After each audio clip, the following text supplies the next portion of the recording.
Hi, I'm Andy Johnson. Welcome to Advertising Week Europe. Now, here's a question for you to fry your brains if they're not already fried enough. This late on a Thursday afternoon, what has 75 million plus people who use it all the time? It's Swedish and it's 10 years old. Do you not know? Well, you should do. It's Spotify. And we have Jeff Rossi here from the company. Great to see you, Jeff. Good to see you as well, Eddie. Can't believe it's 10 years. Yeah, 10 years. We're really excited. We're actually having our anniversary party this summer, and all the employees are really thrilled. We've been in a lot of these mature markets for a while, and I really see that we've taken a leadership position very quickly in what has become the whole marketplace has matured at such a rapid speed that I think 10 years gone by in a heartbeat. So. And obviously you've been here all week, Advertising Week Europe, doing a variety of things, hosting events, schmoozing, meeting people, the whole works, I guess. Yes, so we've actually been involved in a few interesting panels here. I think Spotify's offering kind of lends itself to a lot of different conversations. So we actually opened the week having a discussion with Johnny Forrester, who's our managing director for EMEA, talking about programmatic. And then we also looked at data with an artist. We are going to be speaking today about 21st century brands and how we can build marketing plans together. And it's pretty great. It's great to work in a company that is so diverse in its offering that we actually have a relevant conversation in so many different places at an event like this. Do you know what fascinates me is my eldest nephew, who's 17, and he's pretty cool, and he knows his way around things, unlike his very uncool older uncle. He's massively into vinyl, which a lot of people are now, and that's coming up and up, isn't it? It's nowhere near the levels that Spotify is, but you can quite easily coexist with the old vinyl and with Spotify and whatever's coming next. For sure. Actually, there's been some studies to look at the correlation in increase in streaming sales, in streaming usage and vinyl sales. And what we think is that you are allowed to go and search and hunt the 30 million tracks we have on our platform, find new artists, and if you really want that one album that you're going to go and just listen to it again and again, you go out and you buy the vinyl. It's not a replacement of the activity. I don't know about you, but when I go for a run, that record player is a little hard to carry, so my phone typically works a lot better. But vinyl does play an important role when I'm at home. I can't run very fast. It's not so bad for me. Oh, okay, that's good. But, I sort of amble along, so it jumps every now and again, but it's not too bad. A bit inconvenient if the phone goes at the same time across these multi-platforms we keep hearing about as well. But anyway, exciting times for Spotify. Yes. You've done your 10 years. You're about to celebrate that. What's next? So I think there's a lot of exciting things. In terms of the ad space, I would still say that it's been relatively early days. I think that we've made in the last few years a significant commitment to the technology advancements, new platforms, new talent. You can see here that we really are trying to embrace the advertising marketplace as much as possible. And with that comes the adoption of industry standard systems and then pushing the envelope to create new norms. So we really think that there's an opportunity to really be the data company that evolves with this marketplace that has really become so data-driven. So for us, we think that's going to be it. Data's going to drive not just our ad solution. So when you're streaming, when you're connected, unlike that transaction you have through an MP3, where I take that MP3 and the relationship is done, when I'm streaming, I know when I'm accessing the song, what songs I'm listening to, on what device, who's doing it, where, when. Did you add it to that running playlist? Did you add it to a dinner playlist? So I know the context you're in.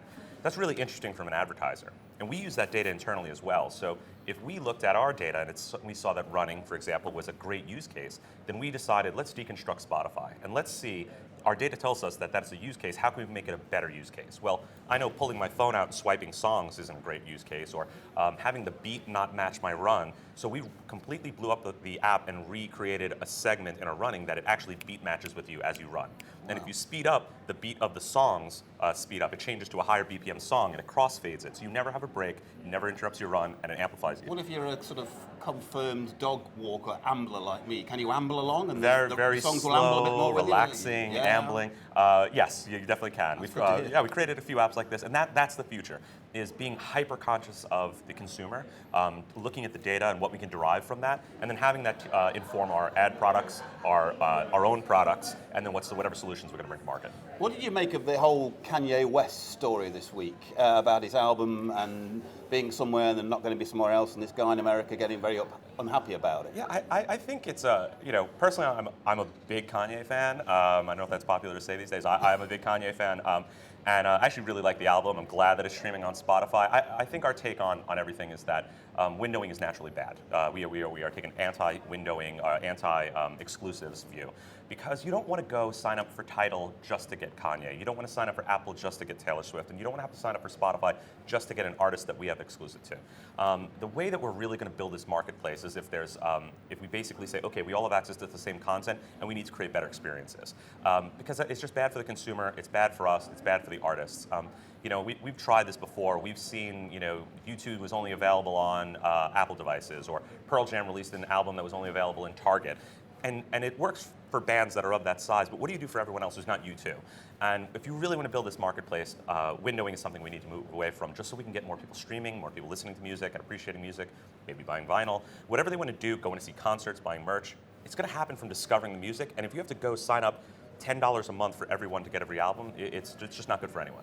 What's your favorite track that you discovered on Spotify that you really love that people maybe don't know about? I have to say there is a song, Sedona, by Houndmouth, that I have actually been obsessed with, to the point that my wife was like, enough already with this song. But what's interesting is, I actually got it through our Discover Weekly playlist. So that's actually, Discover Weekly was our recommendation engine, and I'm very skeptical on playlists. I come from the old school, there's a deliberate way you make a mixtape. Don't randomly recommend things to me. I'm the same. And Discover Weekly was one of them that kind of, it surprised me how accurate it was, and that's how I discovered that one. It uses algorithmic data, human data, puts it together, and every week it gives you 30 new tracks every Monday morning. And I can tell you personally, Spotify aside, personally, you need to check it out. It's awesome. And so, for instance, I'm going to New Orleans next week. And I didn't even realize that I happened to have a little bit of, all of a sudden, I guess I'd listened to some New Orleans music getting ready for the trip. It started recommending to me all these new New Orleans artists that I hadn't known. So now, as I'm prepping for my trip, I opened my Discover Weekly, and there's a whole bunch of New Orleans music. And it took a beacon and expanded upon it. It was amazing, and it's great. Are there obvious differences between how you guys in America use Spotify and how we use it over here in the UK in terms of what kinds of music we listen to, how we access it? I mean, is it that easy to spot those differences? Yeah, it's really, I feel like there's a really good, obese American joke to be made in there somewhere, but I'm going to let that lie. Well, you can do that, I can't. Yeah, thank you, I appreciate that. Holding your stomach in there, folks. So, yeah, we can definitely look country by country, city by city, moment by moment. And that's what we do. We actually, that's what's interesting is to see the use cases of how the same songs are applied different internationally. So, we see, and also by age group. So we just saw a trend that millennials, especially in the US, sleep in and stay up later. Not shocking. But in other countries, that's not true. They were getting up earlier, and you start to see behavioral differences. In terms of content, there are those international artists, and they're always going to be out there that, Drake is going to be huge regardless. Certain artists are going to be, U2 is going to be gigantic. But what really makes is really important to us is the regional catalogs that we have. So as we go into new markets, we recently opened in Indonesia, and it got delayed again. And one of the big reasons that we delayed it is we wanted to make sure we had rights to all the local music in Indonesia. Because we don't want to go be a one-size-fits-all solution. We wanted to make sure that people in Indonesia can go find Drake, but then can also find a local Indonesian artist and go explore that. So for us, we're extremely sensitive to that, everywhere from rights all the way back to data to understand what happened. And how good has AWEurope been for you this year? What have you got out of it the most, would you say? This has been tremendous. I really think that, I feel that the team here that's been working on it has just taken a major step forward in in sort of the maturity of us as an ads business, and we've really been embraced by the marketplace. I've had more great conversations in this week in the city than I've had in the past 2 years.